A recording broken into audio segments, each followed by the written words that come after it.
be indigenous. Get up, stand up. They are going to become more brutal. Couldn't cut. He need cut again. Because all the hippies were trying to be Indians anyway. They're going to become more repressive because it's a matter of dollars and their illusionary concepts of power. Hey, Victor. We must live in balance with the earth. And also with recent happenings at Wounded Knee. I am awake. Welcome to Native Roots Radio presents I'm Awake, and I'm your host, Wakanja Hade.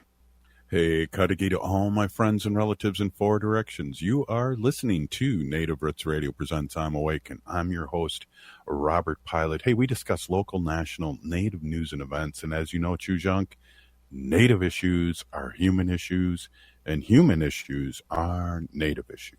Yes, you are right, Dega. This portion of the show is supported by JS Bean Factory off Randolph Avenue in St. Paul. Only the good stuff keeps us awake. Oh, I see what you did there. Native Roots Radio and I'm Awake, huh? I got like that. Very, very good. I'm on the same page. Hey, we are back here on Native Roots Radio. We're really excited. Took a few days off last week, and now we're really ready to go and really ready to support our allies and talk and get people on what's happening. And so I've got a nice breath of fresh air again, Haley. I feel strong again. I do have to wash my hair, though. It's a little greasy. I just noticed that, but that's fixable. Yeah. If you need a little time off, it's totally okay to do that. Well, even from washing your hair. Yeah. I don't know about brushing your teeth, though. Oh, we got to keep doing that. Yeah. Definitely. You get that dog breath, and that's not good because, I mean, my dog doesn't even have dog breath. Yeah, I know. I wouldn't want that. That's for sure. Yeah. Well, we, in years past, it's fun. I'm about to interview that we did, but in years past, in all seriousness, we used to have this guest on, and he would send us great reports. And when I had to do the best of back in the day, I even had a whole whole show of Jon Greendeer. And because of the information and the history and all those things that he knows. And so it was exciting that a few days ago we were able to interview him. And I'm a big fan. He's the president of Ho-Chunk Nation right now. And so I'm really excited to listen to this again. Me too. Yeah, it was hard coming up and limiting my questions for him. I had probably 20 and I had to get it down to maybe 8. But yeah, he's very knowledgeable and very tradish, as we say, and grateful for President Jon Greendeer. So I'm excited for everyone to hear. Well, it was fun, too, because out of that first question that you prepared for me was a grand slam. I think he talked for 20 minutes on that one question. Yeah, he did. I edited it, and pretty much. That's hard to say, isn't it? Edited it? I know. I know. I don't even try anymore. Edited it. Yeah. Yeah, I'm going to stop. But and what a great speaker and what a great leader and someone that we can look up to, the Ho-Chunk Nation, the president. And this is his second term. He ran and then didn't run for re-election, and then we really needed him to come back, and he did. And it was a write-in vote, and so that's really exciting. And he's a doer. Oh, absolutely. He's a doer, and he's one of the first presidents that I know that came up to Minnesota during the 5K and those kind of things. So that's he's important. A doer. And if you're watching this, you can see he has a Gophers shirt on, which is highly you don't see that at all in Wisconsin, but he has a daughter that's going to the University of Minnesota. I just got to say that real quick.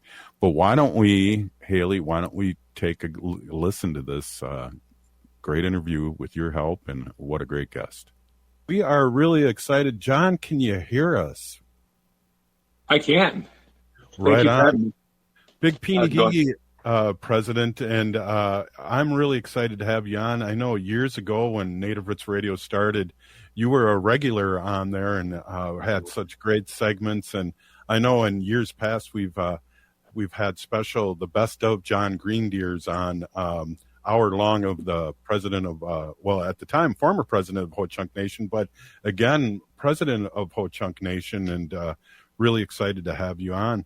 I'd like to just talk a little bit about the history of Ho Chunk and, what is the traditional story of Ho Chunk people and where did we come from? And start out with that, Jon. And again, Peeny Gigi, thank you so much for being on. Well, thanks for choosing such a real small question. So this should only take a minute. Well, I'm never sure where to start the story because, we are what they call, we have this prehistory going back, at least in the area, to the ice ages, 14,000 years ago, even beyond. So I think we try to cover everything by saying our story begins at time immemorial. And we talk about how we lived centuries ago, thousands of years ago, and that we carried this oral tradition that we still see a lot of the vestiges of our traditional and cultural way of life today. I'm going to be very cautious not to overly romanticize our history. I know a lot of people do, provocative writers, anthropologists, archaeologists. If you need to sell books, all you have to do is embellish a history. I try to do my best to find the level ground in telling the version of the story that I have been told over time and time.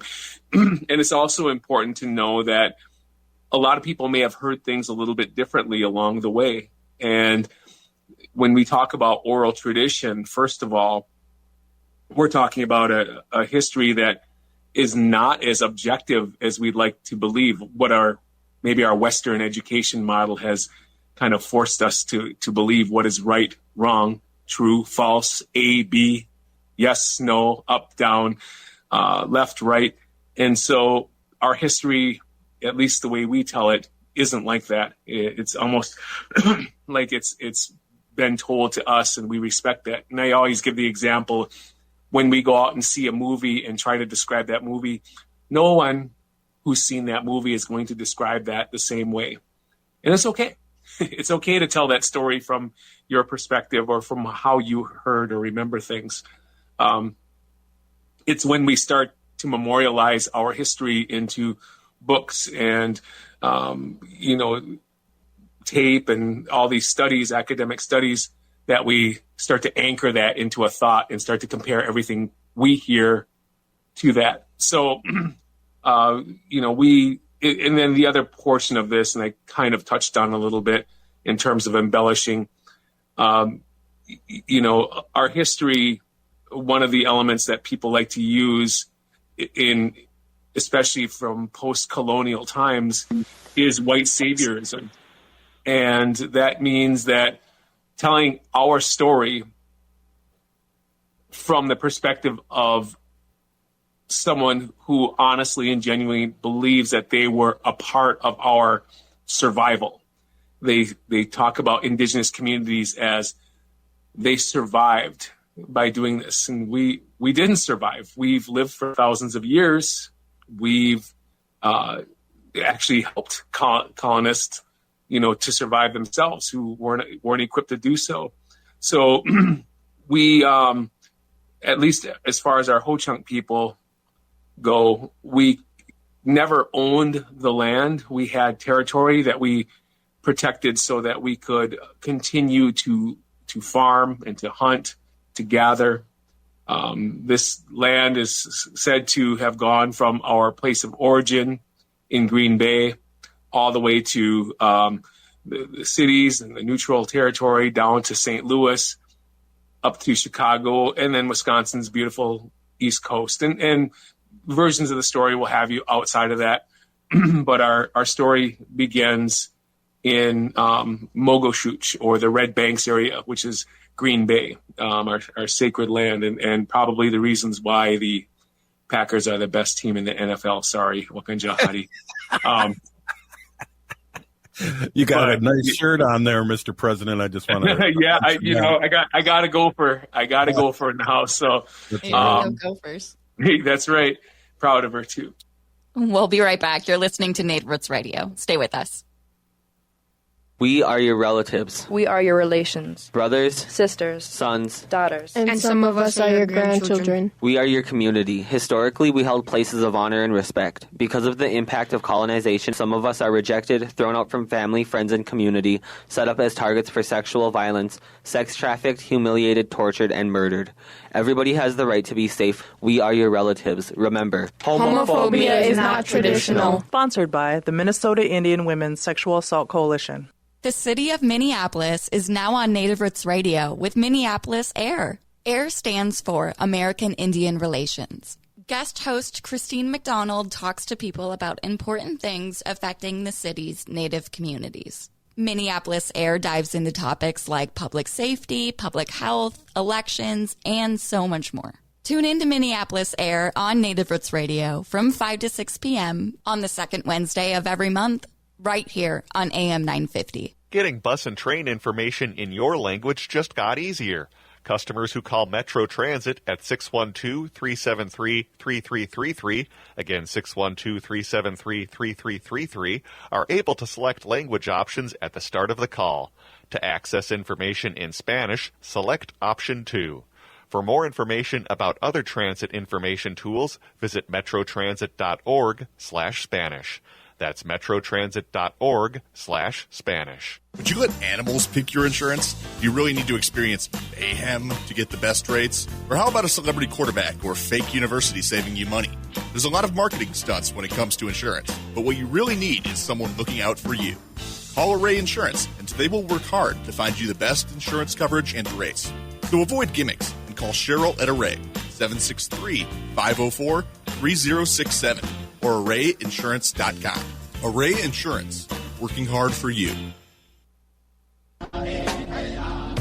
Hi, this is Representative Sharice Davids from Kansas. I'm Ho Chunk, and you're listening to Native Roots Radio. And we're back to Native Roots Radio presents I'm Awake, and this is Robert Pilot. This portion of the show is supported by Native American Community Development Institute, or NACD, in Minneapolis.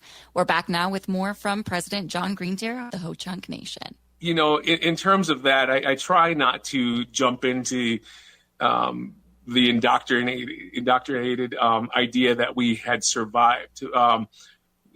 When we did encounter folks who had really pushed hard for homesteads and farmsteads, we had battles on many fronts, whether we were fighting the U.S. Army, whether we were fighting British, whether we were fighting other tribes, whether we were fighting environmental conditions or disease. The Ho-Chunk people have always been a fierce tribe, and we built our traditional way of life around our war bundles that had accumulated what we felt were our friends, those who we had met in battle, those who to this very day help us along the road, that we acknowledge the help that they've given us from the soldiers who brought them home. And, you know, from time to time, these clans, these bundle keepers will call for our traditional feasts where we will serve other clans and families and host them and acknowledge those spirits so that we can continue to do our roles. These aren't just practices or programmatic items. You know, it's really coming down to an endearing responsibility that we have to those who are the reason why we're still alive today. And I know that sounds a little political, but given what we had faced in terms of the wars that we were outnumbered in, and the plagues that we had upon our communities, and basically the scourge and the policies of termination and even extermination, the genocide that the U.S. federal government and, you know, the budding community had placed on our people, we shouldn't be here today. Yet we kept these things together. We kept these traditions alive. We've had to move them into remote areas. We've had to move them into night ceremonies. We had to protect our language, our songs, our stories, our kinships, our relation with other allies. So it, in a lot of cases, it was a struggle. But mainly, I think the older ones, and I mean the ones that are probably no longer here, spoke more highly about our gift of adaptation. And that went along more than just the physical, but our social, our political adaptation, our cultural adaptations, those types of things. When we were moved off into the marshes to perish, we found foods and medicines there that kept us alive and kept us thriving in that regard. All the way up to a more contemporary version of our political structure, which I still laud as probably one of the most sophisticated governments, bar none, way superior than the United States federal government in all of our intricacies, our complexities, and how we govern. I don't think that there's even a remote comparison to how proud I am of the system of social organization that we have. So, every aspect of this question can be a book. And I don't want to say that too loud because I know there's a million anthropologists with their keyboards ready to go. But, just to keep things take my cautious steps here, we have adapted in all those realms, again, especially politically. And, and obviously, in terms of our business acumen overall, we have learned to understand what a market is, and we learn to build our abilities, not simply from gaming either. And I think a lot of people, because that shrouds a lot of the tribes in the Midwest and some out in the East, some more in the West, which are either gaming or mineral corporations, the way they're structured. But we've learned to adapt economically and have become a major engine in the states that we reside in, and certainly one of the largest employers in just about every county that we are in. So keep in mind, we have, well over 250-year-old government here in the United States, nestled with a 60-year-old government that has surpassed the abilities of the United States, their version of democracy light years ago. So I'm proud of the nation as to how we've utilized that ability to adapt, not only back during prehistory, but also today in the contemporary history, where we do have cultural, social, and political and economical organization right in front of us. We're here with President Jon Greendeer of the Ho-Chunk Nation, and I think you've been reading my questions here, so you've already answered about 3 of my questions. So I appreciate that. One of the things I'd like to know is what is your role in our nation, and how does tribal government compare to others? Others as in other tribes? Yeah. Or, okay. Yeah. Well, we don't have to get down. I'll tell you what, I'm going to start with the back end first. It's a rare treat for me to be in the company of other presidents, other chairmen, other governors. There's an unspoken language that those who have sat at the dashboard of the cockpit of their nation, seemingly wielding a lot of power, but in actuality, carrying a lot of burden of responsibility. And there's a look that we have, I think, that we share, that, it's not defeated. It's just, you've seen everything. And, to approach some of the contemporary issues from a position where people are looking to you to provide some decency in leadership, faith in leadership, where it doesn't really come too often. No one calls up a politician and tells them how great of a job they do. They usually have a complaint or a need, and the amount of translating, just simply understanding that you have to listen with a different filter when you hear a question that might not be a question. It might be a statement built into there, and having that connection, being able to understand your people, can only be done by being with your people, being there when you're needed, which is when things aren't going so great. That's when you want to see your leadership, and I think Indian country has really no room for fair weather leadership. We need to be there when there's hard times in front of us, and I'm very comfortable there. I don't like being there, but I'm comfortable there, and also not being as alarmist as some of the factions can be, and how they manufacture crises, or they build all these paper dragons for people to fight, and you're still compelled to be kind and be diplomatic and speak with brevity and keep the waters calm, because you don't have that privilege to just shoot your mouth off. And so I think, in comparison to other tribes, there's a lot of things that we're very similar at in terms of sharing and having that responsibility, but also in terms of how we govern. We take a look at this on an objective basis. So we don't have a land base like a lot of tribes, a contiguous reservation. I always have to describe people as, what if you were the mayor of, Milwaukee, but Milwaukee blew up into 60 different pieces of property, and you had jurisdiction over some of them and not all of them.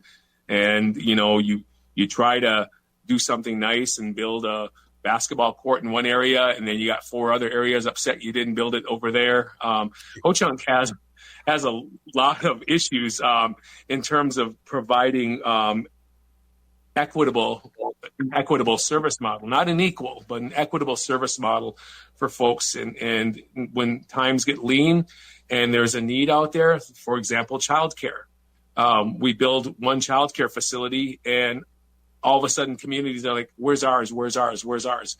They're not wrong. They're not wrong. It's just we have to find a way to understand that it's not as easy. And I don't want to say that about other tribes, but it's not as easy just to go forward and thinking you're fixing something. You might create more problems doing that. So our approach is always a little bit more sophisticated, a little bit more acute. But just serving a tribe like another tribe would do may mean that, we've got to drive out to our areas. If we're going to teach them about nutrition, if we're going to teach them about, car seat safety, that might mean taking 2 workers offline for an entire day rather than just having a half-hour class. So with that becomes, a more costly venture, and it increases the risk for, road miles, and especially in Wisconsin, Minnesota. There's big parts of the year that it's just not safe to be putting 3 hours on the road. Ask a guy who does this every day. So that's in comparison to the other tribes that, I see out there. We'll be right back. You're listening to Native Roots Radio.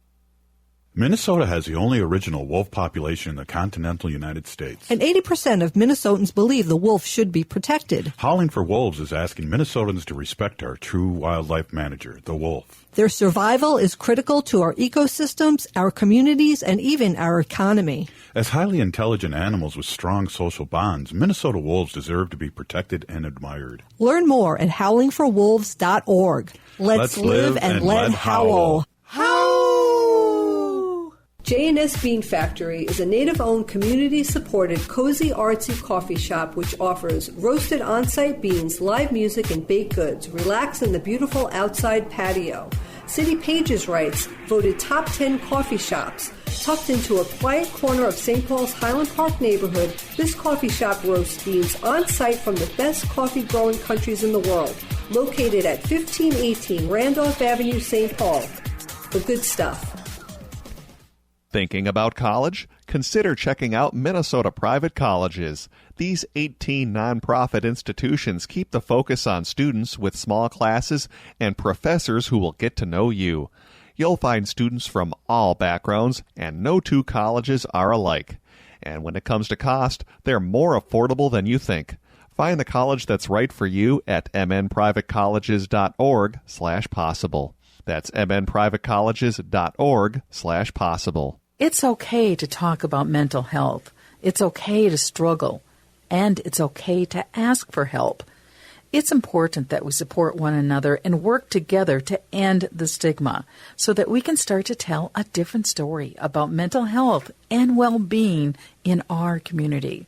If you're looking for support for yourself or want to find resources for a loved one, visit makeitokay.org to get started. That's makeitokay.org. Signing up for $1 bus and train rides with the Transit Assistance Program, or TAP, is quick and easy. Do it straight from your computer or phone by uploading one of the pre-approved documents listed at metrotransit.org/TAP, along with a copy of your ID. They'll mail you a go-to card with a full year of discounted rides. For questions or translation help, call 612-373-3333. That's 612-373-3333. Hi, everyone. Recently, I tried to figure out how much money I've saved on gas with my Toyota Sienna Hybrid from Rudy Luther Toyota. Toyota Hybrids are fantastic vehicles, roomy, safe, stylish, and incredibly fuel efficient. I got my latest Toyota Sienna a little over a year ago, so I did the math. So far, I've saved over $1,500 on gas since I got my Sienna. You heard that correctly, over $1,500 in fuel in little over a year. And they're a fun vehicle. You can drive all day on one tank of gas, so it's perfect for winter travel. Get yourself a Toyota Hybrid today and start saving money on fuel. Rudy Luther Toyota, 5 miles west of Minneapolis on 394. Seward Co-op, serving the community for over 50 years, invites you to shop their 2 convenient locations. Seward Co-op stores are committed to local producers and food you can feel good about serving your family and guests. Pre-order your Thanksgiving meal from Seward. Local free-range Ferndale turkeys, handcrafted, traditional, vegetarian, vegan, and made without gluten sides. Perfect for everyone at your Thanksgiving gathering. Find Seward at 2823 East Franklin Avenue or the Friendship Store at 38th Street and 3rd Avenue in Minneapolis. More at seward.coop. With a look at your AM 950 weather, I'm Patrick Lilia. Cloudy tonight with a low of 38, then Friday sunshine with a high of 51.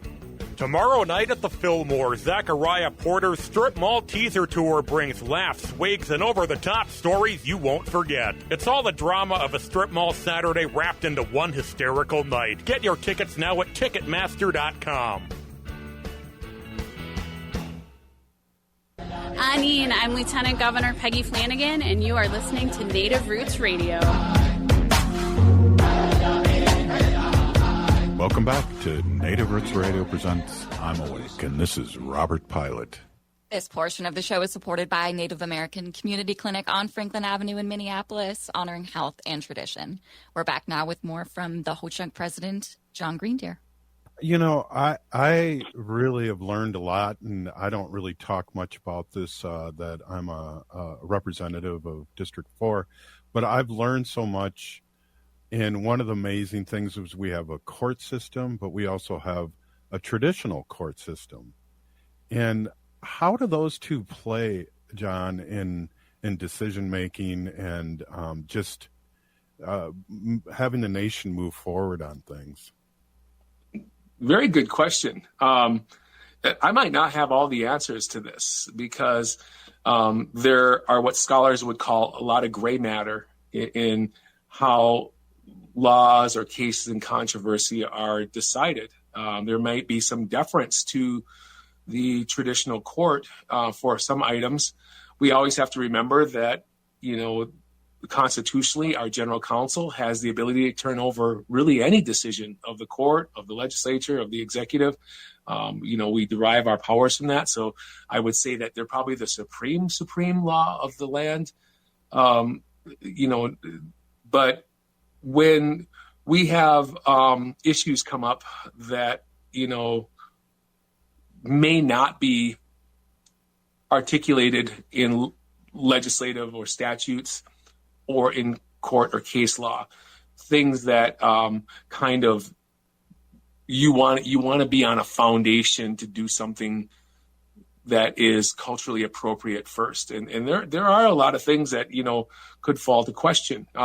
One example where you see a mix of tribal trial court and traditional law is things like probate. We never know how long we're going to be here, but if something were to happen and we didn't have a will, how would we normally handle that? Even our kinship system has a response to that. If, when my brother passed, there's a reason why his kids call me dad. It's my responsibility to take care of his wife and his kids just like I would my own. And this was very, endemic to an environment where, our men relatives didn't come home sometimes, and we had to have a system of care, just like the maternal side, a mother, sisters, all share the same children. So now when we have issues of probate, which is very complex and very, time consuming, a traditional court has issued that, in our traditional way, the decision making and or the remaining estate would go to the discretion of the oldest male family member in the household. And so that seemed, a little bit more appropriate, for those who don't have a will. That's kind of been the default that the courts have deferred onto. We also have things like Woshka leave or way of life leave. And that kind of changes a little bit. But the idea would be that if you wish to perpetuate your cultural way of life, that you could do so without losing your pay. And this is kind of at the advice of the traditional court, who doesn't always agree on certain things. There may be some issues regarding, in terms of a culture within a culture, having the right to have discretion over things from the blades of the grass all the way to the tops of the trees are Bear Clan, our leader of our lower clan, and our caretakers up in the upper clan, our warriors who share roles from either or, but also take the responsibility when there isn't someone from there to do that. So there's quite a few, remaining cultural tenets that sometimes get obscured with, the political gadflies and their lawmaking and policy making. But the one thing about the traditional court is if you ask them, they're going to have an opinion. And it doesn't have to be necessarily related to tradition or law. So, yeah. Yeah, that was a good one. I just, we're here with President Jon Greendeer of Ho-Chunk Nation. And John, I just have to say this because I look up to you in a good way. And I want to let our audience know that John was a write-in candidate and won overwhelmingly to be president of Ho-Chunk and lead the great nation of Ho-Chunk Nation again. And so I just want to personally tell you and the thousands of people that are listening on the air, a big Peeny Gigi, thank you so much for stepping up and stepping in and in this time of need, especially after COVID and all these things that have been really struggles for a lot of communities and nations all over Turtle Island. Yeah. Well, thank you so much. And I'm going to do something I don't usually do because of my own built-in narcissism, but I want to put something to rest here. You're right. It was an overwhelming support to have me coming in. I promised I would never do this again, so I feel like I kind of came in on a lie. But you have to remember, and you have to, for me, I have to check my bags a little bit. And I was so worried about who the people were going to vote for. But when I started to think of what the people were voting for, it made sense to me. The people had just come off a Trump administration. And at the same time, we had the former president. And it was just shocking, at some point to wake up and just not even be moved by the absurdity of the news and what's going on. It's, for me, I believe our people spent a long time on the national front just fearing this void of uncertainty that they had in front of them. From the nation side, in an administration that hung their hat on transparency, and I say this every time, I have never been so in the dark in that 4-year administration as to what our nation was doing and how they were conducting themselves. I lost complete contact in the nation for those 4 years. So I think what the nation was voting for was something a little bit more closer to familiarity. People that a leadership that was communicating, even if it was just a little bit. They were looking at things to not be a surprise. They wanted to be involved. They wanted to know what's going on. I still think the apathy is rather low from the constituency, and we control how much we want to bring into that. However, I also feel like in terms of leadership, in terms of elected leadership, because the factions roll so high that when we say we're going to open the doors, we already know who's waiting at those doors. They're the same people that were waiting at the general counsel microphone. They're the same people that celebrate every misstep of the nation. They're the same people that you'll never hear congratulate whenever we do anything. They're just out there. And unfortunately, the people that have nothing but contempt for the nation seem to get the most traffic because they can jump on a computer and say whatever they want without reprisal. And I'll keep bringing this up. I have no problem doing that. I am serving our people for as long as our people need us to. And but I'm certainly not going to let the voices of people who are disgruntled, and I'll respect that. There's at some point the nation checked them somewhere, or something didn't go right, or they just don't like, how someone looks or how they act. But at the same time, those aren't the biggest issues on my desk every single day. And so I have a good office that reminds me that we have to keep doing the big stuff. Let them play with the ball of yarn. Let them do the things that they need to do. Make QR codes. Make these Facebook posts. Do all these things and live with the decisions that they've made in their lives. But for me, the biggest things in the nation right now really encompass the amount of homelessness, amount of our plan as a leader, as a group of leaders to put restrictions on ourselves so that we can leave a good nation to the next generation. Because at some point, Robert, we're going to have things on cruise control, and someone else has got to take over and make those decisions. And we don't want to leave them with no resources or bad tools. Absolutely. We're here with President Jon Greendeer of Ho-Chunk Nation. John, I know your time's valuable, and you've had a full day with our veterans, and I just want you to have an opportunity to just speak your truth in the last minute or so, and then we're going to let you go, and we're going to have State Representative Heather Keeler come up right after you. Oh, that's amazing. Well, first of all, thanks to you and your family out in the airwaves. As you know, we can talk about these good things. But Ho-Chunk people are done hearing all the talk. They want to see the results. And for us as an administration, we have to make sure that our actions probably precede our words. Sometimes we have to, bite the bullet and, make big decisions. And I'm very proud of our nation's legislature, of our governing body, because we've proven in our actions that we are here for our people.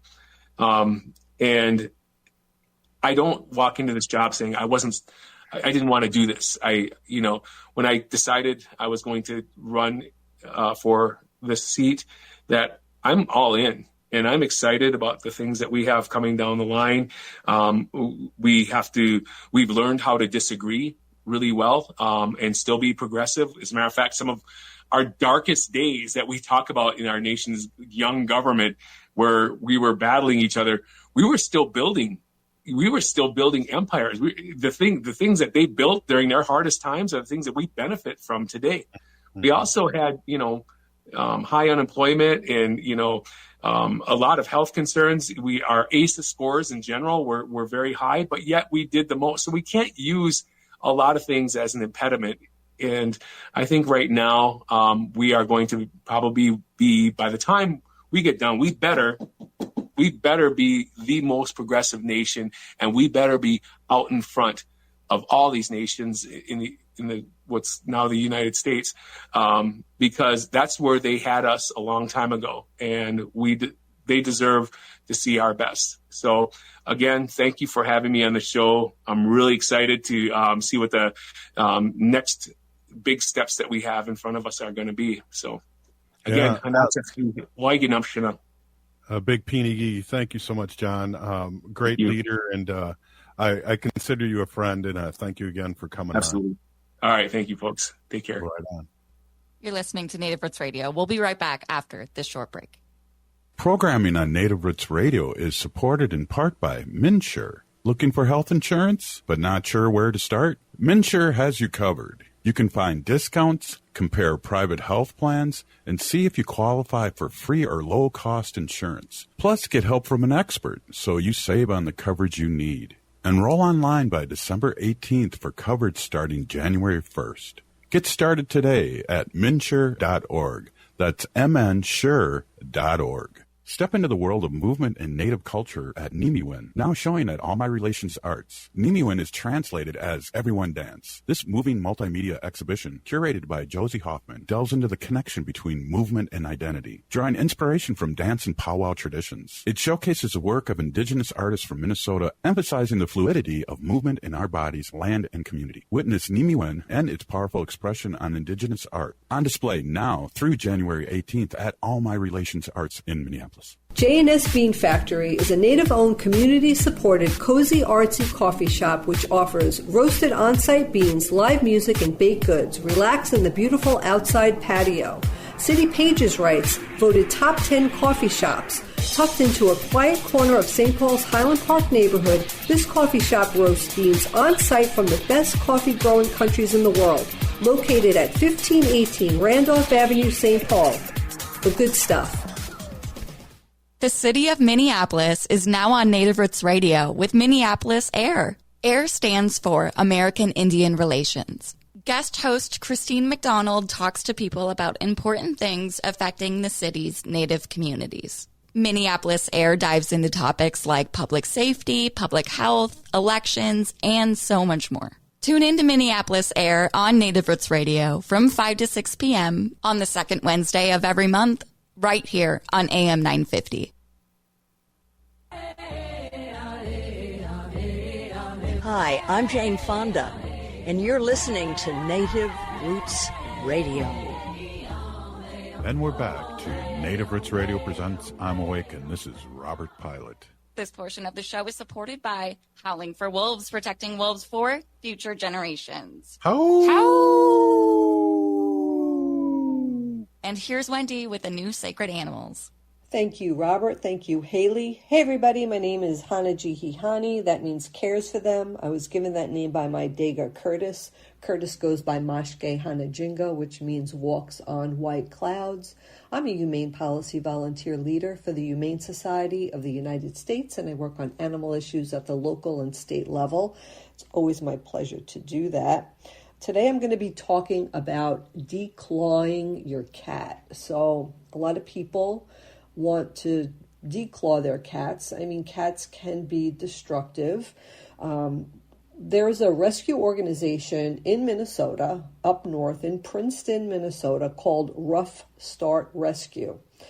I've watched Asia Davis, who is the founder, I guess she's the CEO and founder of the Rough Start Rescue, but years ago I started following her.